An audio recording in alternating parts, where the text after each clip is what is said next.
Hello, welcome to part 4 of the medical advocacy training. In this portion, we will be continuing going over some common medications a survivor may receive. Prophylaxis for sexually transmitted infections, including chlamydia, gonorrhea, and trichomonas, are commonly given. Rocephin, azithromycin, and metronidazole are the first-line medications. Flagyl and azithromycin are pills, while Rocephin is a shot. It is important to note that Flagyl for trichomonas requires no alcohol to be ingested for 48 hours prior or after receiving Flagyl, as it can induce severe vomiting. Treatment versus testing. Presence of a sexually transmitted infection does not necessarily mean that it was acquired during the assault. For survivors who are sexually active, testing is not forensically valuable as they could have been exposed prior. And unfortunately, despite rape shield laws, these results could be used against them in court. If threat of transmission was an element of the crime, then testing might be valuable. Also, with children, testing is recommended and not treatment because the presence of an STI could be used as evidence, especially if the suspect has the STI. At the end of the day, it doesn't matter if the STI was already present or if they were exposed during the assault.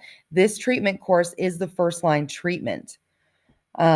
Delay in that treatment could lead to worse outcomes, including progression of the infection, more extensive treatment needing, and ultimately more cost for the survivor. Some other medications that may be given or recommended include HPV vaccinations. This is recommended for females 9 to 26 and males 9 to 21 if they have not already received it. However, it is important to note that these vaccines may not be available in the ED setting. Hepatitis B series may be initiated if not previously vaccinated. There are follow-up shots for that, and I'll go over that in the follow-up portion.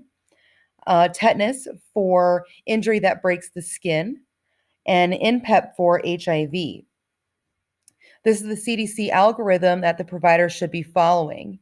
NPEP must be started within 72 hours or 3 days after exposure or possible exposure to HIV. It is a 28-day course that must be completed. There are follow-up labs required, and I will go over that in the follow-up portion. The provider should do the risk assessment and talk with the patients about their risk, but ultimately it is the patient's decision, and they have a right to receive NPEP if they so choose to. They need to be educated about the risks, benefits, and requirements of taking NPEP, and again, I'll go over those later.